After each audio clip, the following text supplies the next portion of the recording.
Hey, profilers. I hope everybody had a good Thanksgiving. We did. We went out to eat. Had plenty to eat, though. I brought home leftovers. We came home. Travis watched football. I watched the Guardians of the Galaxy Christmas special. That was really cute. And then I played some video games, watched some YouTube. It was a fun day. I hope you guys had lots of fun, lots of food, got to see family. So, I wanted to tell you guys about Susan Smith because some of you guys didn't know who she was. I have followed this case since its beginning in 1994. And when I saw the parole hearing the other day go live, I got excited because I didn't even realize that she was up for parole. And as you listen to the episode, you will realize why I didn't realize she was up for parole. The jury that convicted her didn't even realize that she was going to be up for parole. So I got excited when I saw that, and I had to watch it. And I realized as we were watching it that some of you had no idea who she was. So I wanted to make this video to educate you guys because this woman is a piece of work. So here we go.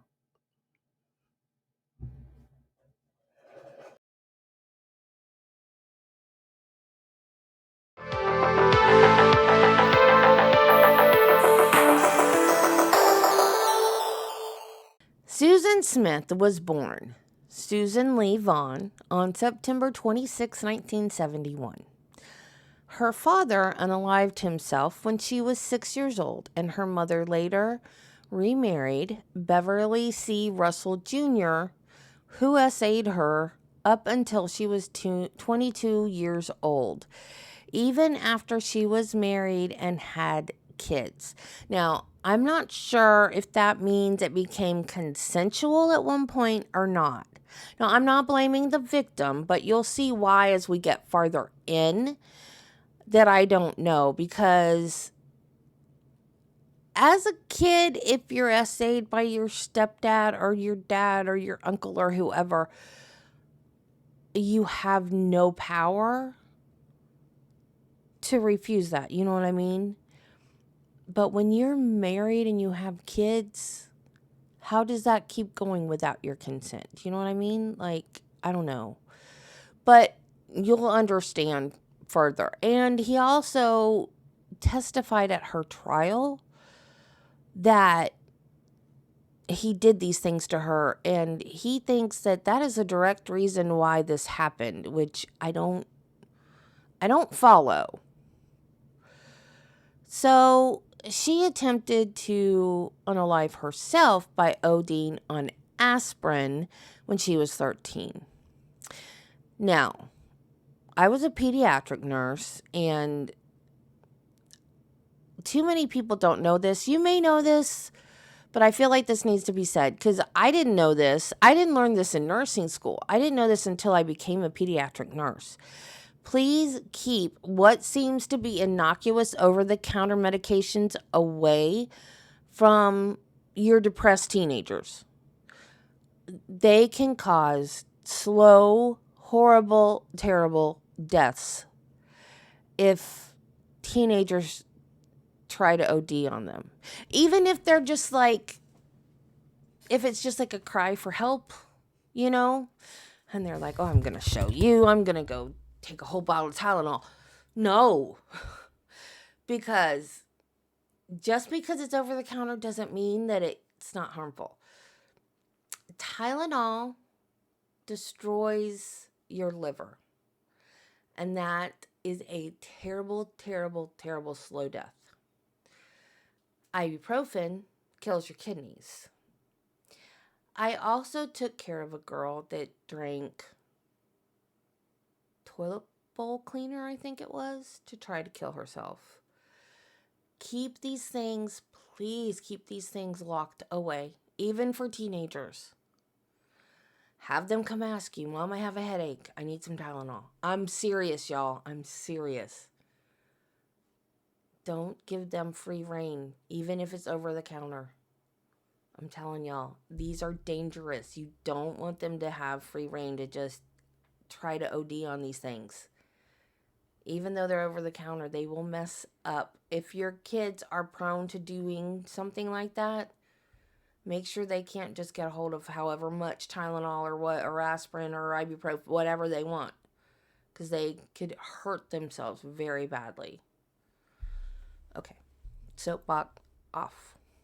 Okay, so after high school, Susan had an affair with a married man, and he broke it off, and she once again tried to unalive herself. So then things got better for a while. She fell in love with David, and she got pregnant, and they were married in 1991. Michael David Smith was born in 1991, and then she and David separated in 1992. But they reconciled and had Alexander Tyler in 1993. After this time, they were on again, off again, and Susan dated other people. Now, I'm not sure if David knew she was dating other people because they were estranged, but she was still seeing David as well as the other people that she was dating. She was dating her boss's son, Tom Finley, but she was also having an affair with her boss, Tom Finley's dad. That's icky. Tom Finley wrote Susan a letter breaking up with her shortly before the boys' deaths. It basically said that he didn't want kids, but that's not the only reason that he didn't want to be with her. He called her boy crazy and thought that she had missed out on her youth because she had married and had kids at such a young age.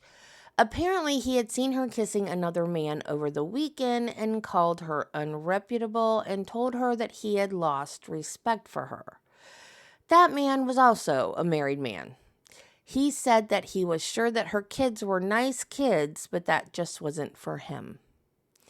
He still wanted to be her friend, though, and he apologized for not getting her a birthday present.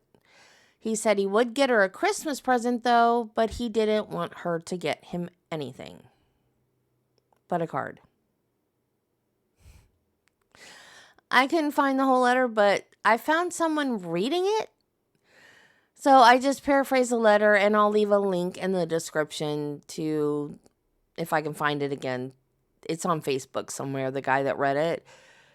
It is really bizarre. It starts off, I hope you won't mind that I did this in letter form because I get my thoughts across better when I write them out or something like that. I mean, like, it's super, super bizarre. I think he just didn't want to say it to her face because he knew how she would react. I'm unclear if this was before or after the letter, but Susan told Tom that she was also sleeping with his father, and he said, that's too weird. Gotta say, I'd have to agree with him on that one. Why would you tell somebody that? Like, if you were seeing somebody and then also seeing their father, why would you tell them that? That's just creepy. Ugh.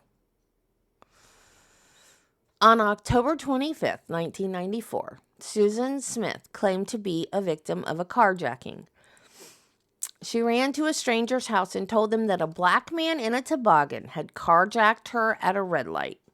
He had a gun, stuck it in her ribs, and told her to drive. He stopped the car in the middle of the road near the lake and told her to get out. She told him to let her get her children and told her that he told her that he didn't have time for that, but he wouldn't hurt them and drove off with her children still buckled into their car seats. Then she ran to a stranger's house and asked for help. That person called 911.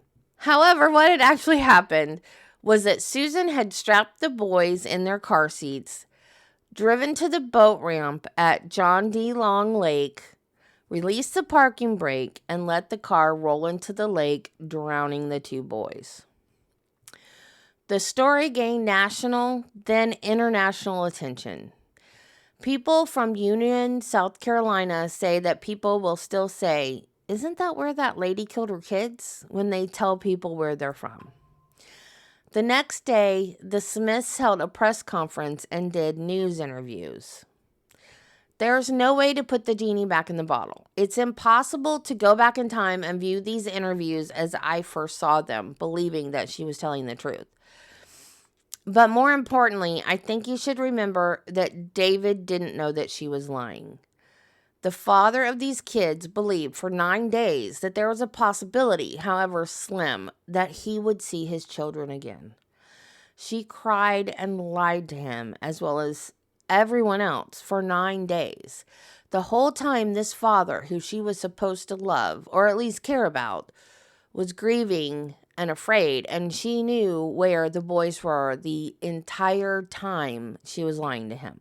The entire time they were at the bottom of a lake, and she was begging the whole country to be on the lookout for these kids, that a black man had them. That's disgusting. I can't think of anything worse to put a parent through. It just makes me angry to think about somebody doing that to a father. So when I first watched these in real time, when they happened, I felt for both of them. I thought it was real. I felt for both of them. I thought how sad for these people. Now when I look back, I try to remember that he is really grieving. He didn't know. She's lying. But he had no idea. First of all, I would like to say to whoever has my children that they please bring them home to us where they belong. Our lives have been torn apart by this tragic event.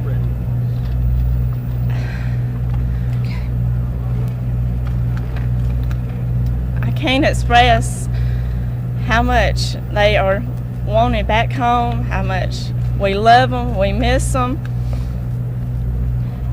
They are our hearts. And who I have prayed every day, and there's not 1 minute that goes by that I don't think about these boys. And I have prayed that whoever has them, that the Lord would let him realize that they are missed and loved more than any children in this world. And that whoever has them, I can't express it enough that we just got to get them home. That's just where they belong, with their mama and daddy. Go ahead. I would like to take the time to plead to the American public that you please do not give up on these 2 little boys in the search for their return safe home to us. That you continue to look for this car, these 2, our children, and for the suspect himself, that you continue to keep your eyes open, and anything that you see that might would help to please call and let it be known.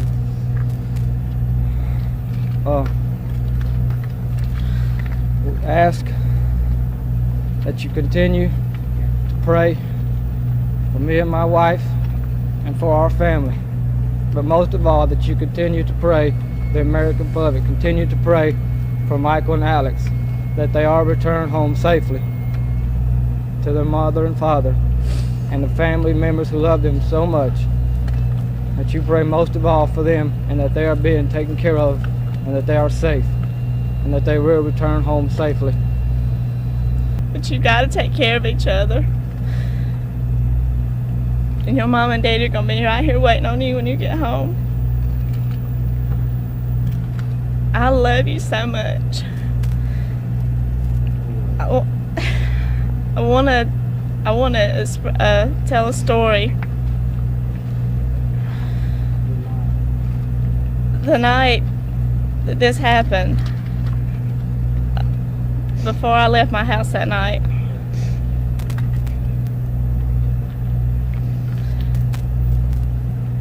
Michael did something that he's never done before.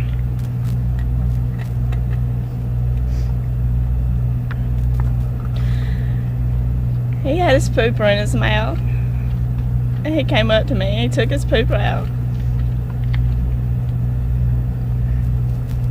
He put his arms around me and he told me, "I love you so much, Mama." And he's always told me he loved me, but never before that, not without me telling him first. And that was just, I'm holding on to that so much because it just means so much.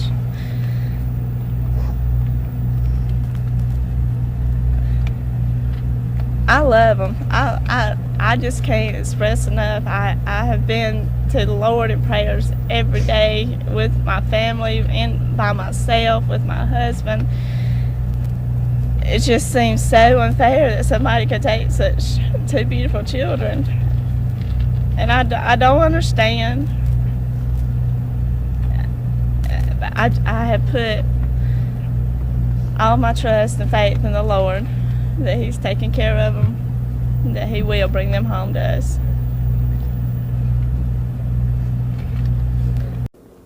At this point, based on what happened last night, do you know anything better about it now than you did last night? No.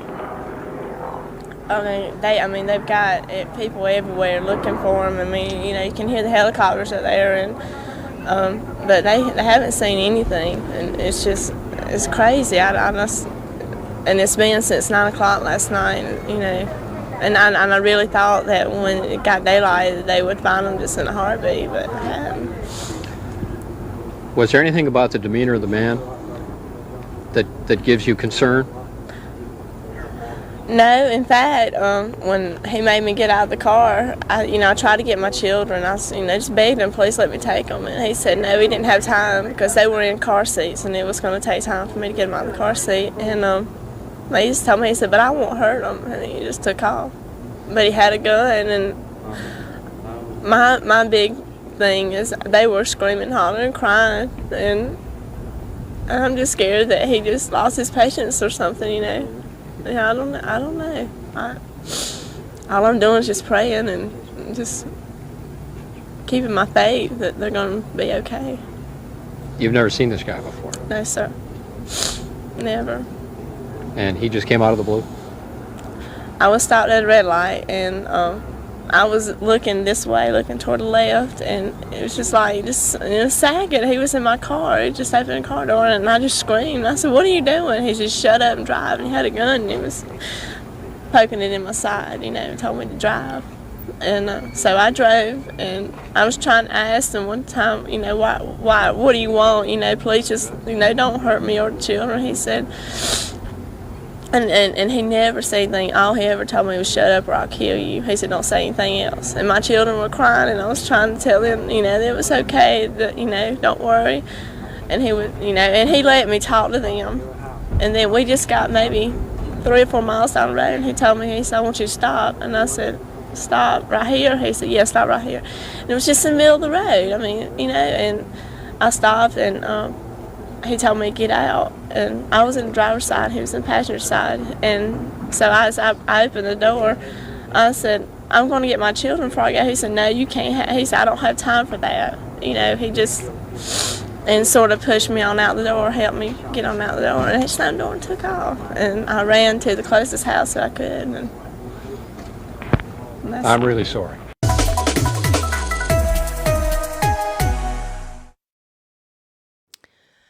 Tommy Pope, the lead prosecutor on the case, tells a story about asking the media for the raw footage of one of the interviews.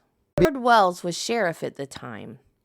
His deputies worked with SLED agents as well as city police and missing persons groups such as the Adam Walsh Foundation. She wasted a lot of resources by telling the lies she told. And SLED, if you're not familiar, is South Carolina Law Enforcement Division, I think. We heard a lot about SLED in the Alex Murdaugh case. Everyone helped search, and they searched with everything they had. Four-wheelers, side-by-sides, horses, off-road vehicles, and any kind of vehicle that had. A composite sketch was made of the suspect, a black man wearing a toboggan. It was extremely generic. It was circulated to police departments all over the country. Black men were afraid to go out, especially afraid to go hunting, because it was in October, so it was hunting season. No black man wanted to be seen with a gun of any kind. It caused racial tensions in the small southern town. Women with small children were terrified. People that never locked their doors were now locking up everything and terrified that something similar would happen to their family. On the 7th, both David and Susan took polygraph tests. David passed his, but Susan's was inconclusive. So they asked her to take another one, but it was also inconclusive. By the 29th of October, the police were starting to doubt Susan's story, but they didn't tell David that. He had no idea that she was a suspect. None. On November 2nd, Susan and David went on national TV with a plea for their boys to be found. I do understand why they're having to do what they're doing. I'm all they have. Right now, they have not been able to rule anyone out. I don't think I'm any more of a suspect than anyone in this case right now. It's very painful to know that anyone would think that either of us had anything to do with this abduction of our children. But me and my wife know the truth. SLED investigator Peter Logan had been interviewing Susan over the 9 days, hoping for a breakthrough. Now, he said other investigators had pushed her a little too hard, and at that point, she would get up and just leave the room. So he had been kind of playing softball with her, just talking to her and not acting like he was accusing her of anything, just pulling stuff out of her. And she kept saying the same thing, the intersection where she was hijacked. She was stopped at a red light, there were no witnesses, and nobody else was there. Before this gets any darker, I want to tell you a story. My dad was a highway patrolman, and I don't know a lot about traffic lights, but I know that there are some that are on a timer, and there are some that there are sensors in the road for. And my dad would tell me sometimes, like, we would be at an intersection when I was learning to drive. Like, I had my learner's permit, and he'd be in the car with me. I'd be learning to drive, and we'd be at a light, and it wouldn't change, and it wouldn't change, but there'd be no other cars around. He would tell me to back up and then go forward again, and I would reactivate the sensor in the road, and it would make the light change, and then I could go. So, fast forward, teaching my niece to drive. Her mom calls me one day. She's now, I guess she has, Did she have her license? She might not even have her license yet when this happened. Because I think her grandmother sometime would be like, go to the store and get me such and such before she had her license. She's an adult. This is years and years ago. She's grown up now. But so one day her mom calls me and she goes, I got to go to court with Kelly. I was like, why? What happened? She goes, she had a police car. I was like, what? Yeah, she was stopped at a light. And she backed into him. I was like, oh my God. Did she back into him because you told her to? I said no. I didn't tell her to back up if there was another car there.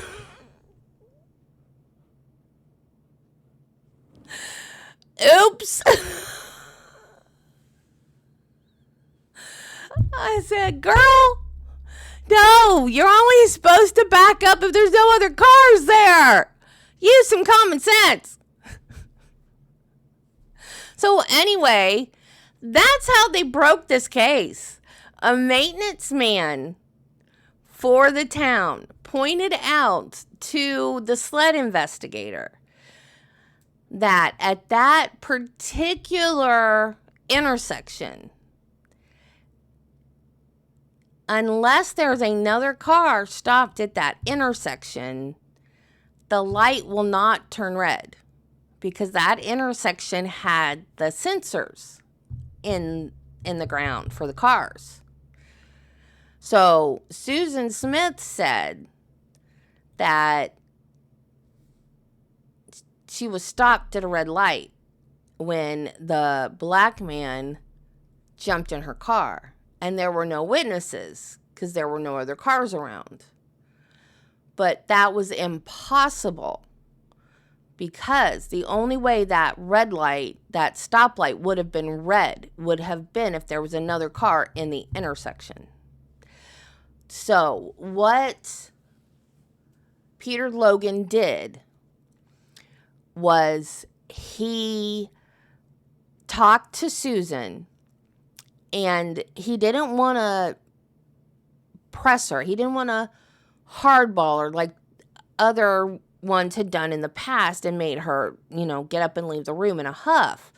He said, are you really sure that's the intersection where it happened? Are you absolutely positive?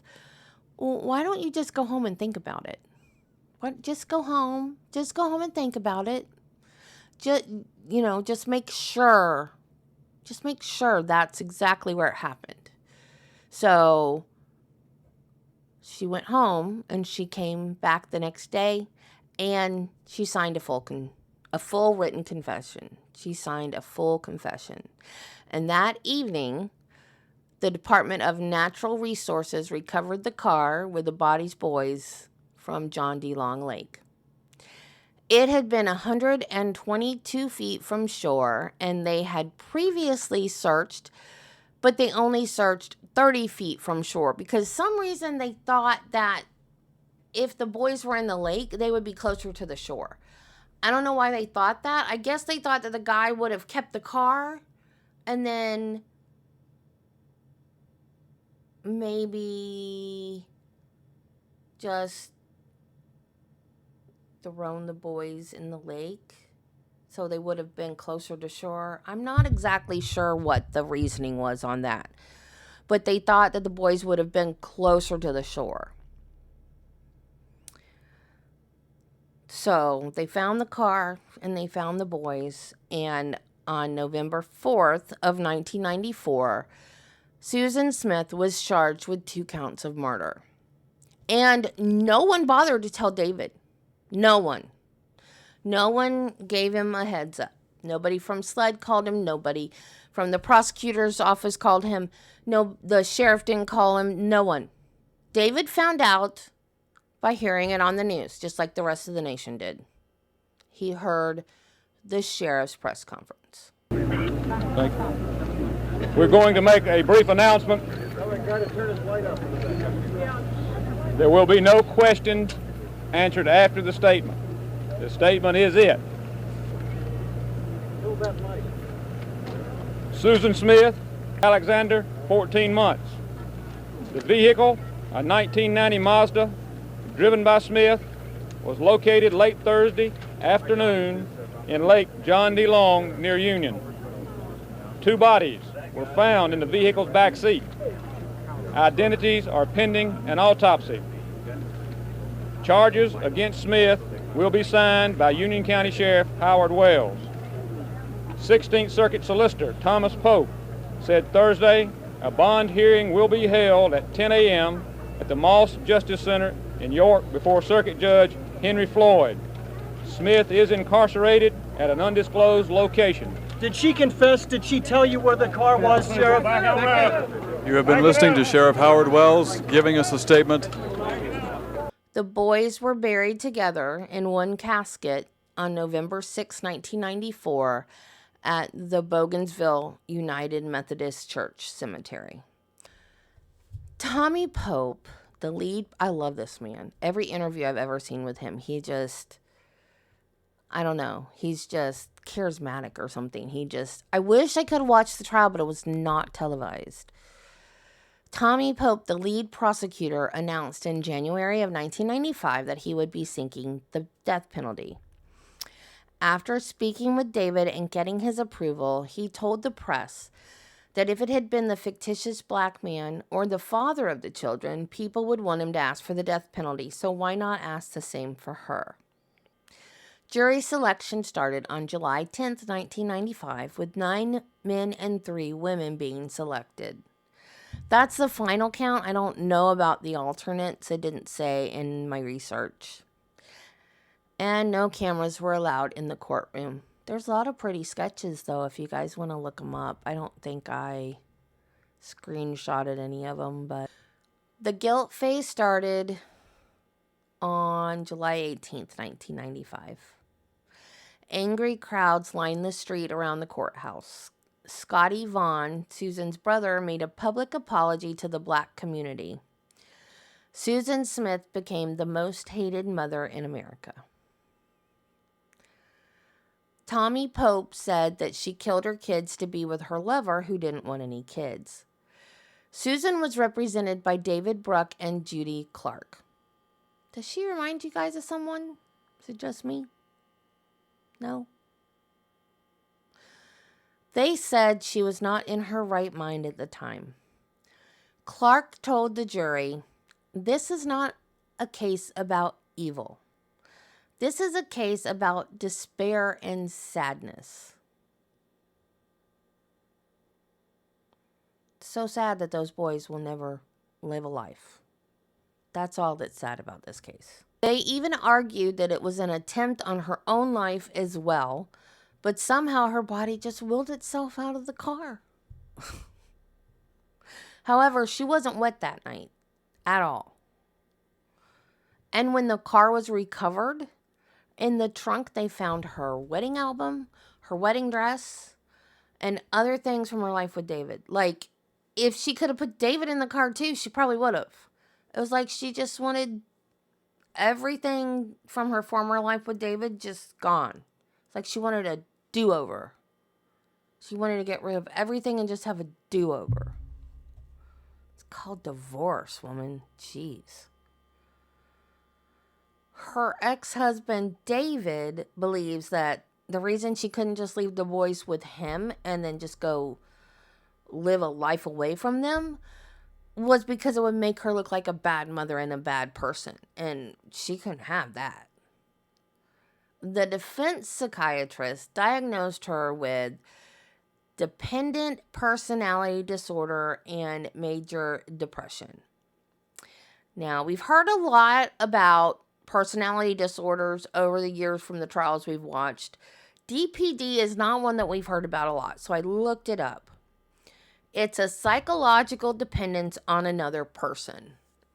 The symptoms are extreme passivity, devastation, or helplessness when relationships end, avoidance of responsibilities, and severe submission.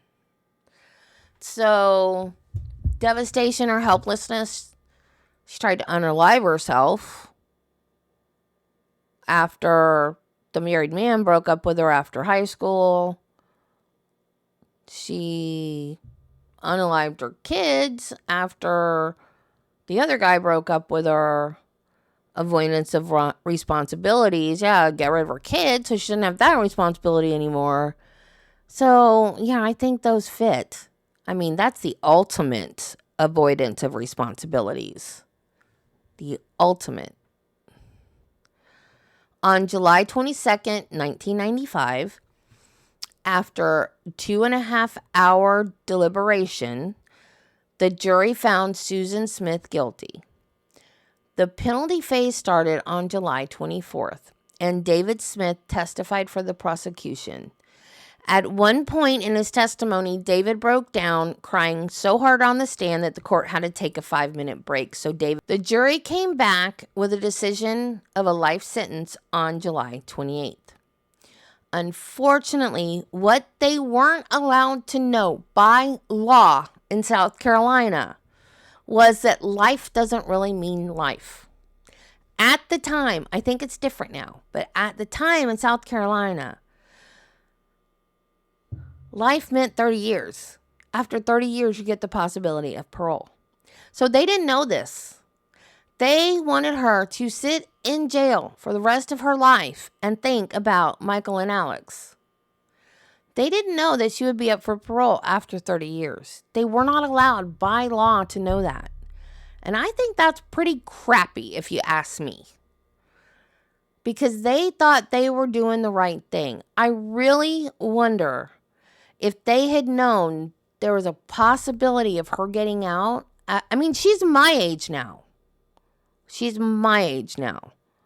I don't consider that old. Some of you might consider that old. I don't consider that old. I say all the time I'm old, but to me, old is 80. You know, I don't consider this old. My body feels old lots of times. Lots of times my body makes me feel old. But no, I mean, she's got another 30 years left. You know, maybe, probably, no. And I really wonder if they had known that, would they have given her life or would they have given her the death penalty? Susan went to Camille Griffin Graham Correctional Institute, where she got in trouble a few years after her arrival. Shock. She got in trouble for weed and opiates. And in 2000, bigger shocker, she got in trouble for sleeping with a couple of the guards, which is illegal. She thought if she slept with them, she could get favors. That backfired. In South Carolina, that is illegal for a correctional officer to have sexual relations with an inmate. It is a felony punishable by imprisonment of no more than 10 years. So, Lieutenant Houston Cagle served 3 months for his escapades with Susan, while Captain Alfred Rowe was fired and put on probation. Now, I'm assuming that Alfred Rowe got some kind of a deal because it says punishable by imprisonment of no more than 10 years, and he didn't get imprisonment. He got probation. And I cannot find a picture of Houston Cagle, but Alfred Rowe is all over the place. He's done interviews. He's been on TV. He's everywhere. So I don't know if he's proud of it or what. So then she was transferred to Leith Correctional Institute in Greenwood, South Carolina, where, big shocker again, she got in trouble just recently, like this year, just recently, which is stupid if you know you're up for parole. Right? So she's not allowed to profit from her crimes, nor is she allowed to do interviews with press or media without the correctional facility's knowledge and approval. And that is to protect the facility, so that inmates can't be telling tales that aren't true about the facility or the guards or whatever, you know. So Susan, I guess thinking she'd be out of prison soon, so she decided in all of her reasonable judgment that she should set up an interview with a documentarian. She talked to this person by phone, and this person put money in her account at the prison. And she gave this person, in exchange for this interview and this money, contact information for friends, family, even for her ex-husband. which he's moved on. He's gotten married. He has an adult daughter now that's 23. How she knew his contact information is beyond me. But the things I read said that she gave this reporter David's contact information as well. And I imagine if that reporter contacted David, he was livid. I know I would have been if I had been in his shoes. And she told the parole board during the parole hearing, made excuses. She said she thought it was a documentary about mental health. Now, even if it was, she wasn't allowed to do it. That's not an excuse. She goes up in front of the parole board and says, oh, but I didn't know it was about me. I thought it was about mental health. It doesn't matter. You're not allowed to do it anyway. It doesn't matter what you thought it was about. And she says she is fighting that disciplinary action on her record. It is so clear to me that she still cannot take responsibility for her actions. So if she can't follow the rules in a rigid community like they have in prison, how is she going to follow the rules on the outside? This is an excerpt from a letter she wrote in 2004. I don't know who she wrote it to, but she wrote this in 2004. The thing that hurts me the most is that people think I hurt my children in order to be with a man. That is so far from the truth. There was no motive, as it was not even a planned event. I was not in my right mind. As for why she lied about what happened, Smith wrote, I didn't know how to tell the people who loved Michael and Alex that they would never see them again. I didn't want to hurt them. You didn't want to get arrested. That's what you didn't want to happen.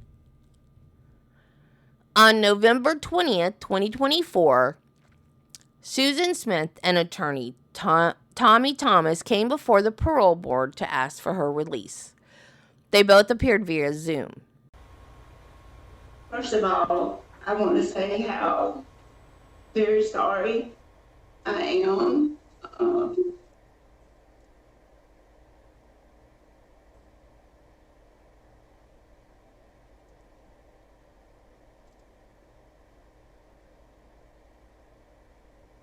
It's okay, Susan. Just talk with us.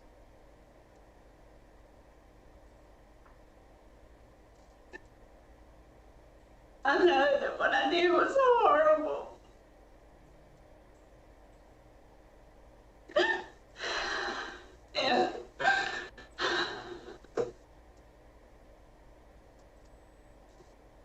And I would give anything if I could go back and change it. And I love Michael and Alex with all my heart.